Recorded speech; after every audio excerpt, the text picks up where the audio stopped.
Hello to all of you, myself Adarsh Kumar. आज हम निर्देशांक ज्यामिति के बारे में पढ़ेंगे। देखिए, हमारे पास 6 क्लास से ही हमने संख्या रेखा को पढ़ना शुरू किया था, जिसमें कि बीच में शून्य से इधर धनात्मक संख्याएं होती हैं और बाईं तरफ ऋणात्मक संख्याएं होती हैं। उसके बाद हमने 8वीं क्लास में कुछ वस्तुओं के मूल्य और उनकी संख्याओं का रैखिक ग्राफ भी किया था। अब हमारे को 2 चरों वाले रैखिक समीकरण का ग्राफ बनाना है और उसके लिए हमें निर्देशांक ज्यामिति की आवश्यकता है। इसमें हमारे पास एक x अक्ष है और एक y अक्ष है, एक हॉरिजॉन्टल लाइन है, एक वर्टिकल लाइन है। उसको हम क्षैतिज और ऊर्ध्वाधर रेखाएं कहते हैं। जहाँ पर ये प्रतिच्छेद करती हैं उस बिंदु को हम मूल बिंदु कहते हैं। मूल का अर्थ होता है जहाँ से शुरुआत होती है। देखिए, ये एक चौराहे की तरह है, जिसमें से दाईं तरफ एक किरण गई, एक बाईं तरफ, एक ऊपर की तरफ और एक नीचे की तरफ। जहाँ पर हमने संख्याएं अपने अंकित की हुई हैं, देखिए यहाँ पर प्लस के हैं, बाईं तरफ माइनस के, ऊपर की तरफ प्लस के और नीचे की तरफ माइनस के। अब इस समतल को ये रेखाएं जो दोनों हैं प्रतिच्छेद करने के बाद 4 हिस्सों में विभाजित करती हैं। इसे प्रथम चतुर्थांश कहा जाता है, यहाँ द्वितीय चतुर्थांश है, इधर तृतीय चतुर्थांश है और ये चतुर्थ चतुर्थांश है।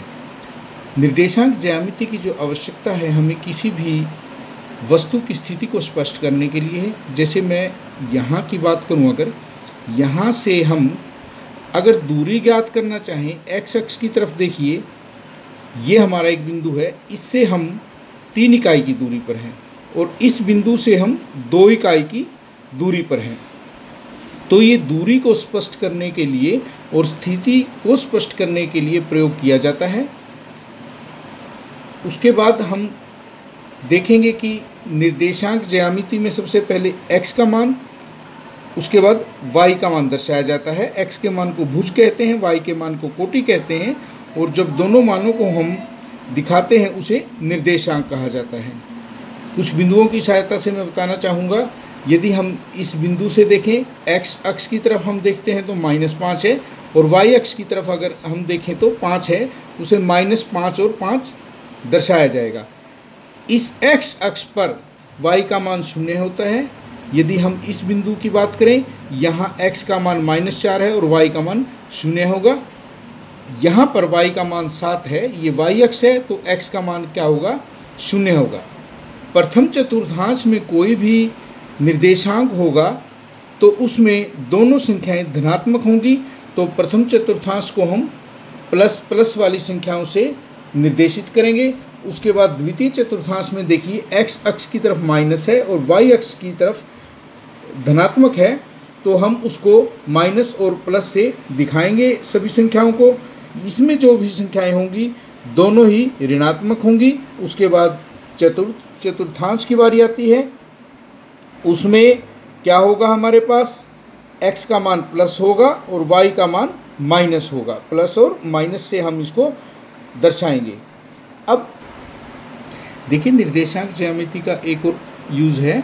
यदि कोई यहाँ पर वस्तु है, मान लीजिए कोई हवाई जहाज यहाँ उड़ रहा है और ये अपना सतह है और समुद्र से नीचे तल में यहाँ कोई पनडुब्बी है, तो हमें उनके बीच की दूरी ज्ञात करनी है। उसके लिए भी निर्देशांक ज्यामिति का प्रयोग होता है। तो आपको क्या क्या याद रखना है कि इसमें 4 भाग बने हैं, प्रथम चतुर्थांश, द्वितीय चतुर्थांश, तृतीय चतुर्थांश और चतुर्थ चतुर्थांश। जहाँ पर ये रेखाएं प्रतिच्छेद करती हैं उसको मूल बिंदु कहा जाता है। x और y अक्ष के मान जो हैं हमें दिखाने हैं, तब x का पहले मान लिखा जाएगा और y का उसके बाद लिखा जाएगा। अब मैं आपको कुछ क्वेश्चनों की सहायता से इसके प्रश्नों को हल करना बताऊंगा।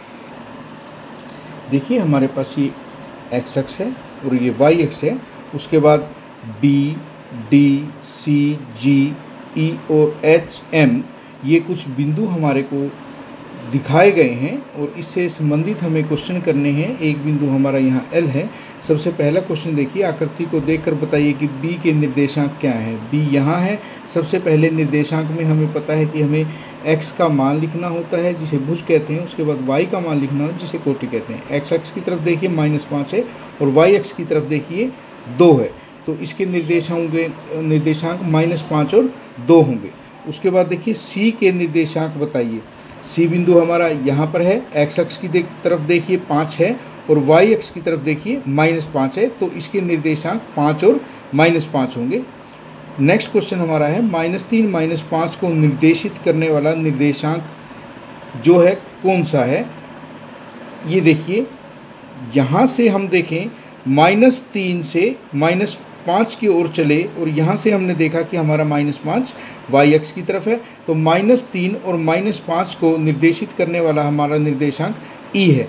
उसके बाद हमारे पास है 2 और -4। 2 है जो x का मान है, उससे हम -4 की तरफ जो y अक्ष की तरफ चले, y डैश की तरफ, यहाँ से हमने देखा कि हमें -4 दिखाई दे रहा है। ये वो स्थिति है जहाँ से x का 2 मान है और y का -4 है, तो वो बिंदु जो है G है।